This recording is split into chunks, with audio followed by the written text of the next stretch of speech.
안녕하세요. 이너브네이션에 오신 것을 환영합니다. 저는 진행자 린 푸어마이어입니다. 함께 해주셔서 감사합니다. 먼저 오늘의 주요 소식입니다.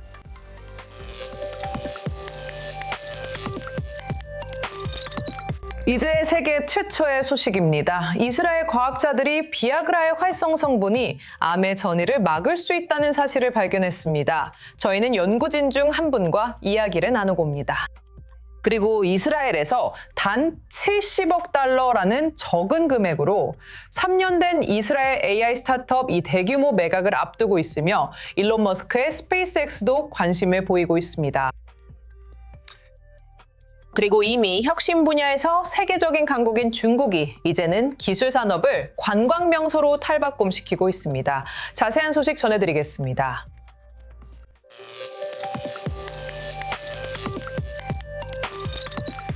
이제 이스라엘 현지에서 전해진 획기적인 소식으로 시작하겠습니다.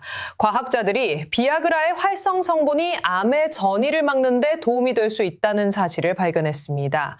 실데나필, 즉 비아그라라는 이름으로 더 잘 알려진 이 약물은 여러분도 아시다시피 이 약은 발기부전 치료에 사용되지만 혈류에 미치는 영향 때문에 다양한 다른 질환에 대해서도 연구되어 왔습니다. 이제 세계 최초로 이스라엘 연구진이 이 약물의 완전히 새로운 잠재적 용도를 발견했습니다. 즉, 암세포가 신체의 다른 부위로 퍼지는 것을 막는 데 사용할 수 있다는 것입니다. 더 자세한 이야기를 위해 유명한 배우 살마 하이에크와 혼동하지 마시고 닥터 사마 하이에크를 소개하게 되어 기쁩니다. 하지만 그에 못지않게 중요한 분이십니다. 오늘 함께 해주셔서 정말 감사합니다. 닥터 사마 하이에크.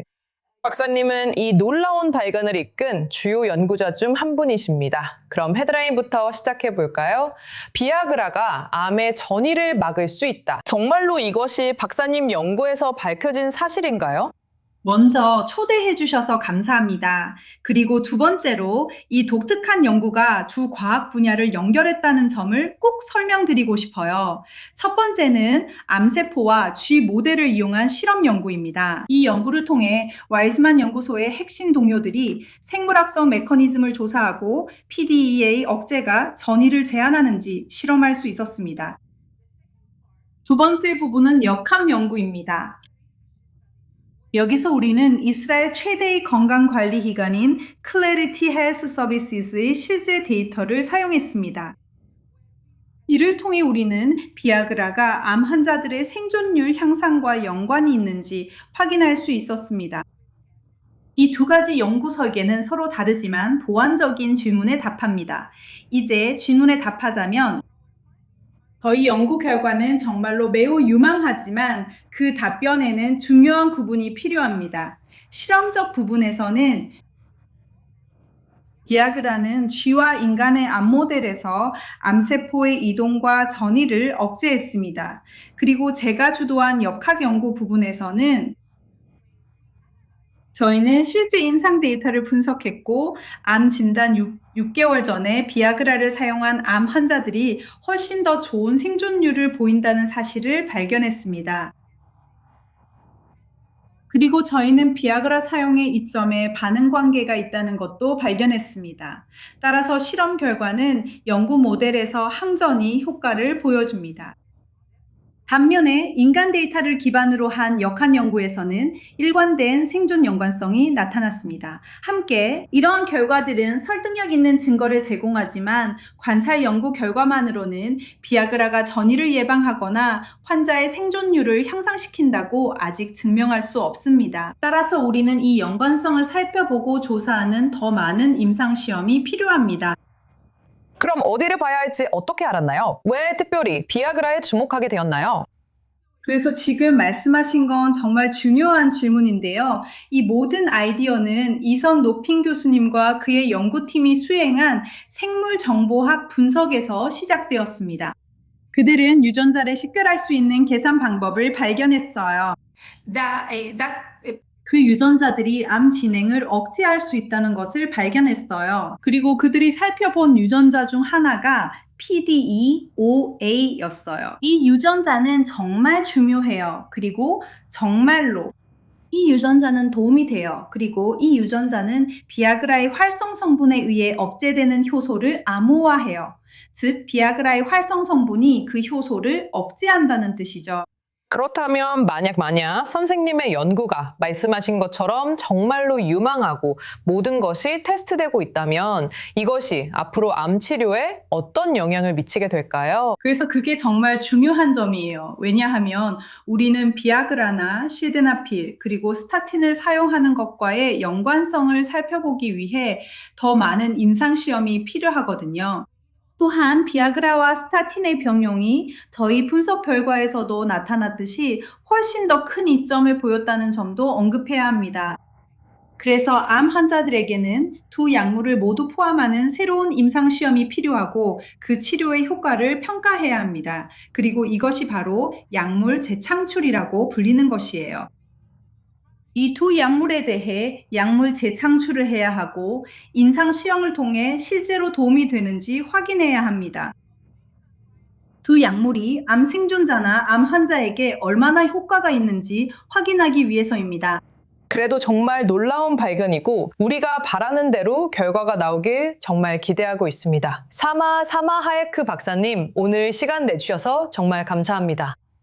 감사합니다. 이제 주제를 바꿔보겠습니다. 오렌지를 따는 일이 농업에서 가장 단순한 일 중 하나처럼 들릴 수 있지만 농부들에게는 10억 달러 규모의 문제입니다. 오렌지와 레몬 수확 시장만 해도 연간 약 10억 달러의 가치가 있는 것으로 추정되며 향후 10년 동안 약 100억 달러의 잠재적인 비즈니스 기회가 있습니다. 이제 한 이스라엘 회사는 인공지능, 컴퓨터 비전, 그리고 로봇파를 이용해 나무에서 직접 과일을 식별하고 수확할 수 있는 로봇이 이 일을 해낼 수 있다고 기대하고 있습니다. 자세한 이야기를 듣기 위해 지금 나노벨의 CEO이자 창립자인 아이작 마주르 씨와 함께합니다. 안녕하세요, 아이작 씨. 함께해 주셔서 감사합니다. 안녕하세요. 로봇이 이런 오렌지를 따는 건 정말 악몽일 것 같은데요. 로봇이 과일이 익었는지, 어디에 있는지 어떻게 알 수 있나요? 그걸 어떻게 하시나요?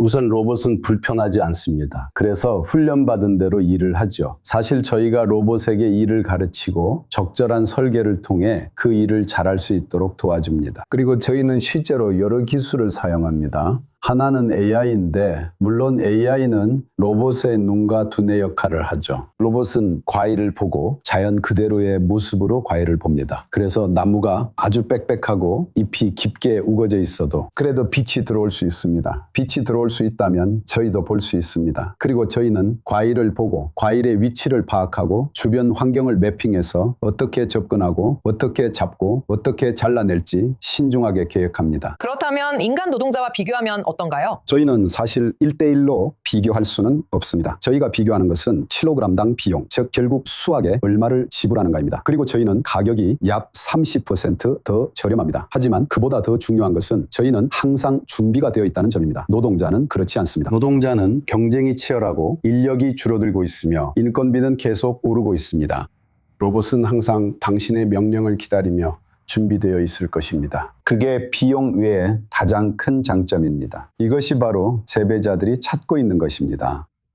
매일 치열한 경쟁에 노출되지 않는 무언가에 의존하고 계획할 수 있는 능력입니다.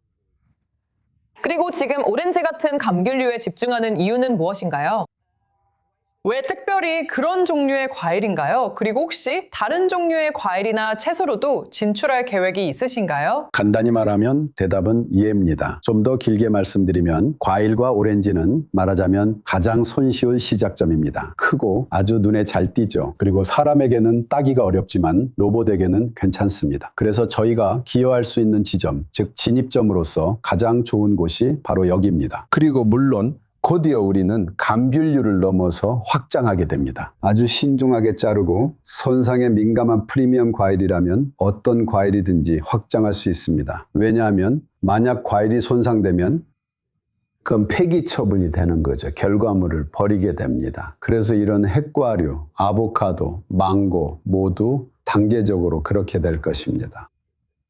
그리고 유럽으로부터 신뢰를 얻으셨다고 들었는데 이에 대해 말씀해 주실 수 있나요? 사실 저희에게는 큰 성과입니다. 확률을 생각해 보면 50분의 1의 확률이었으니까요. 그리고 이것은 저희 기술에 대한 큰 인정과 감사의 표시였다고 생각합니다. 저희가 커뮤니티에 기여하는 가치, 그리고 재배자들에게 제공하는 가치에 대한 인정이었습니다. 그리고 저희의 실행 능력은 매우 경험이 풍부한 사람들로 이루어져 있습니다. 저는 진지한 기업가입니다. 실제로 저는 반도체 분야에서 제조 장비 사업을 구축해왔고 아주 다른 시장에서도 사업을 해왔습니다. 하지만 여전히 그 경험은 이 일에 매우 가치가 있습니다. 전 세계적으로 장비 서비스를 제공하는 조직을 구축하는 데 도움이 됩니다. 정말 놀랍네요. 이렇게 신뢰를 얻으셨다니요. 정말 축하드립니다. 감사합니다. 아이작 마주르, 나노비레 CEO이자 창립자님, 오늘 시간 내주셔서 감사합니다. 이제 대도시에서 끝없는 교통체증에 욕을 해보지 않은 사람이 있을까요? 노 트래픽은 전 세계 지자체를 위한 해결책을 찾은 것 같습니다. 이 스타트업은 교통 흐름을 최적화하고 그 결과 오염을 줄이기 위해 노력하고 있습니다. 자세한 내용은 이 리포트에서 확인하세요. 출퇴근 시간에는 도시가 마비됩니다. 대부분의 대도시에서는 신호등이 여전히 실시간 교통 상황을 반영하지 않고 작동하고 있습니다. 그렇다면 도로교통을 어떻게 최적화할 수 있을까요? 그 해답을 스타트업 노트래픽이 찾았을지도 모릅니다. 2017년에 설립된 이 회사는 인공지능으로 구동되는 최초의 자율 도시교통 관리 플랫폼을 개발했습니다. 이 회사의 목표는 교통체증을 없애고 실시간으로 도로를 더 안전하게 만드는 것입니다. 우리는 지난 100년 동안 교통이 상대적으로 거의 변하지 않았다는 것을 이해했습니다. 변화로 있긴 했지만 우리는 기술을 활용하면 큰 돌파구를 만들 수 있다고 생각했습니다. 그리고 그것이 바로 교통에 대해 잘 알지 못했던 많은 첨단 기술자들이 모여 오늘날 우리를 선도적인 교통회사 중 하나로 만든 이유입니다. 그녀가 새벽 2시에 신호등 앞에 도착합니다. 그녀 혼자뿐이지만 빨간불에 걸립니다. 왜 그녀가 빨간불을 받아야 할까요? 알겠습니다. 아무도 없는데 그녀는 초록불이어야죠. 좋아요. 그게 우리가 어떻게 개선할 수 있는지 보여주는 작은 예시 중 하나입니다. 원리는 간단하지만 매우 효과적입니다. 회사는 카메라, 레이더, AI 칩이 장착된 스마트 기기를 신호등에 설치합니다. 몇 밀리초 만에 시스템은 교차로를 통과하는 모든 움직이는 것을 식별합니다. 자동차, 버스, 자전거 이용자, 보행자까지 모두 파악하고 즉시 교통 흐름에 맞춰 신호를 조정합니다. 그래서 저희가 하는 일은 실시간으로 교통 상황을 관찰하는 것입니다. 반면에 오늘날 대부분의 도시에서는 교통 흐름이 통계적인 신호시간 계획에 따라 운영되고 있습니다. 우리는 실시간으로 교통 상황을 관찰하고 실제로 도로 위에 있는 교통 흐름을 바탕으로 실시간 결정을 내립니다. 그리고 저희가 하는 일은 단순히 시스템을 운영하는 것이 아니라 실제로 플랫폼을 운영하고 있다는 점입니다. 미국의 대도시 중 한 곳에서 예를 들어보겠습니다. 경기장, 그것도 먼데이 나이트 풋볼이 열리는 미식 축구 경기장입니다. 우리가 최적화한 도로 구간에는 경찰이 투입되지 않았습니다. 알겠습니다. 그건 단지 최적화 작업이었어요. 그냥 최적화 작업이었습니다. 그리고 교통 상황도 경찰이 운영했을 때보다 훨씬 더 좋았습니다. 그리고 지방자치단체들은 기존 인프라를 수정할 필요조차 없습니다. 대부분의 도시는 이미 감지 기술이라고 불리는 어떤 형태의 기술을 갖추고 있습니다. 그리고 그 다음에는 비디오 기술, 레이더 기술, 심지어 열감지 기술, 그리고 이제는 라이더 기술까지 발전하고 있습니다. 그래서 다양한 기술들이 있고 이미 그런 기술들이 도입되어 있습니다. 이제 저희가 하고 있는 일은 이미 도입되어 있는 기존 기술을 활용하는 것입니다. 하지만 우리는 오래된 장비를 퇴거하고 새로운 장비를 설치하고 있습니다. 직접 작동하는 모습을 한번 보시죠. 여기 보시는 건 한 도시입니다. 이게 우리가 도착하기 전의 교통 상황이에요. 그리고 2주 후 같은 요일 같은 시간대에 다시 보면 교통 상황이 어떻게 변했는지 볼 수 있습니다. 자, 보세요. 여기서 보시는 것처럼 차량 대기열이 완전히 사라졌습니다. 네. 좋아요. 그리고 참고로 여기에는 분명히 이쪽보다 더 많은 차량이 운행되고 있습니다. 네, 그래서 더 많은 차량이 원활하게 움직이고 있습니다. 또 한 가지, 여기 이쪽을 보시면 좌회전을 보세요. 알겠어요? 왜냐하면 우리는 실제로 무슨 일이 일어나고 있는지 보기 때문에 그들을 위해 좌회전 차선을 비워줄 수 있어서 그런 문제들이 발생하지 않게 할 수 있습니다. 네, 그래서 이게 아까 제가 보여드렸던 최적화의 일부입니다. 그리고 결과가 모든 것을 말해줍니다. 우리가 최적화를 진행한 도시들에서는 많은 경우에 교통체증을 30에서 50%까지 줄였습니다. 하지만 더 흥미로운 점 중 하나는 우리가 노 트래픽 기술에 투자한 1달러마다 도시는 약 75달러에서 200달러 사이의 경제적 이익을 얻습니다. 이건 시장들에게 굉장히 좋은 소식이죠. 왜냐하면 그들은 교통체증 감소를 계산할 수 있고 시민들이 얼마나 절약하는지, 그리고 배출량도 당연히 줄어드는 것을 볼 수 있기 때문입니다. 그리고 안전성도 향상됩니다. 사고가 줄고 신호 위반이 줄어들면 다치는 사람들도 그만큼 줄어들게 됩니다. 그 회사는 또한 미래를 확고히 내다보고 있습니다. 교통 환경이 계속 변화하고 있다는 걸 보고 있습니다. 점점 더 많아지고 있고 자율주행 차량들도 여러 종류가 등장하는 것을 볼 수 있습니다. 그들은 서로 소통할 수 있습니다.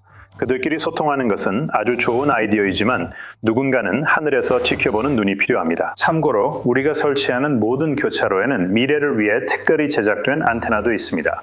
우리는 자동차가 스스로 움직이고 그런 모든 미래의 일들을 기대하고 있습니다. 인공지능이 아직 교통체증을 완전히 없애진 못했지만 어쩌면 영원히 교통체증에 제동을 걸었을지도 모릅니다. 이스라엘의 중고 패션 시장이 성장하고 있지만 중고 옷을 사고 파는 일은 여전히 끝없는 메시지를 주고받아야 할 수도 있습니다. 흥정과 번거로운 만남이 이어집니다. 이제 이스라엘 스타트업 루푸드는 중고 패션을 사고 파는 전용 마켓플레이스와 결제, 배송까지 한 번에 처리할 수 있도록 하여 중고 거래를 새 옷을 주문하는 것만큼 쉽게 만들고자 합니다. 자세한 이야기를 들어보기 위해 오늘 스튜디오에는 사샤 그나시아 씨가 함께하고 있습니다. 루푸드의 창립자이시죠? 오늘 함께해 주셔서 감사합니다. 초대해 주셔서 감사합니다, 린. 좋아요, 사샤 씨. 이제 60초 있습니다. 스타트업이 어떤 서비스인지 소개해 주시겠어요? 네, 루프트드 룬이요. 제가 프랑스에 있을 때 빈티드에서 옷을 파는 걸 정말 좋아했어요. 그리고 솔직히 말씀드리면 이스라엘에 도착했을 때 팔 옷이 정말 많았는데 그걸 해결할 방법이 없었어요. 그래서 루프드 개념은 기본적으로 더 이상 입지 않는 옷을 파는 거예요. 루프드는 정말 간단해요. 옷 사진을 찍고 정보를 입력하면 L에 올라가요. 그리고 누군가 그 옷을 사면 두 가지 옵션이 있어요. 그냥 판매할 수도 있고 락커에 넣어서 배송할 수도 있어요.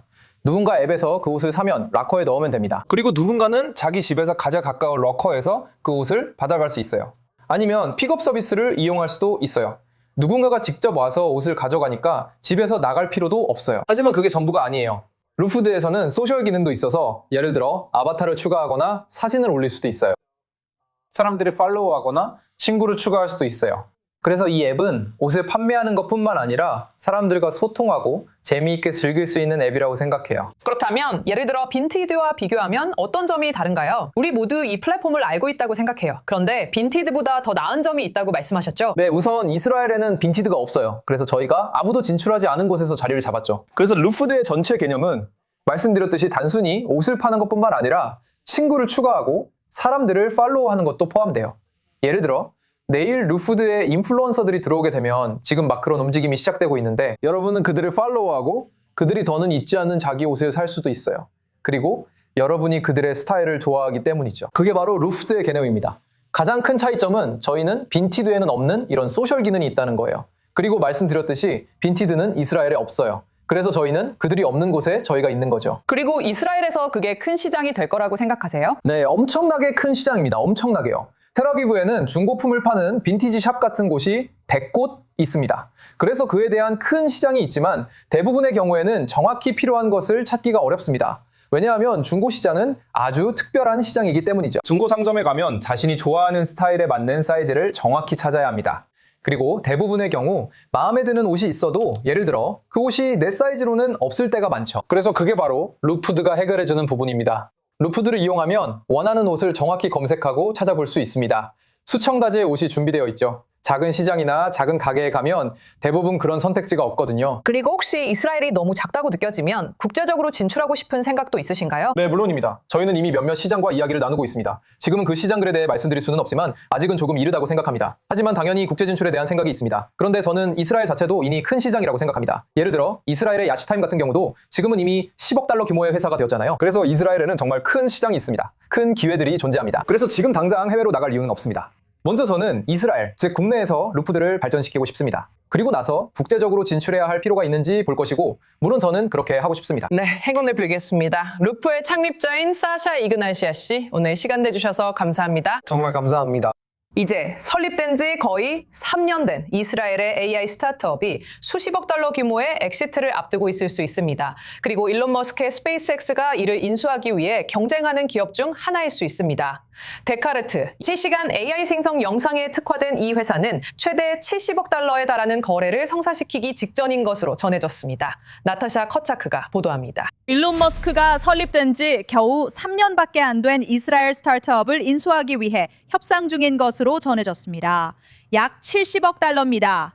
그리고 이 거래가 성사된다면 이스라엘의 AI 산업에 있어 꽤 중요한 순간이 될 수 있습니다. 이 회사의 이름은 데카르트입니다. 그리고 이 회사가 개발하고 있는 것은 정말 놀랍습니다. 데카르트는 실시간으로 영상을 생성할 수 있는 AI 모델을 개발하고 있습니다. 즉 AI가 영상을 만들고 렌더링이 끝날 때까지 기다리게 하는 것이 아니라 데카르트의 기술은 여러분이 상호작용할 때 거의 즉시 영상을 생성하고 반응할 수 있습니다. 이 기술은 심지어 완전히 상호작용할 수 있는 세계 전체를 생성할 수도 있습니다. 그리고 바로 이것이 일론 머스크의 관심을 끈 이유인 것 같습니다. 왜냐하면 이 억만장자는 데카르트가 오아시스를 출시한 2024년부터 실제로 이 회사를 주시해왔기 때문입니다. 오아시스는 기본적으로 게임 세계를 실시간으로 생성하는 AI 기반 비디오 게임입니다. 그 이후로 머스크와 데카르트의 CEO인 딘 라이더스트루프는 정기적으로 연락을 주고받아온 것으로 알려졌습니다.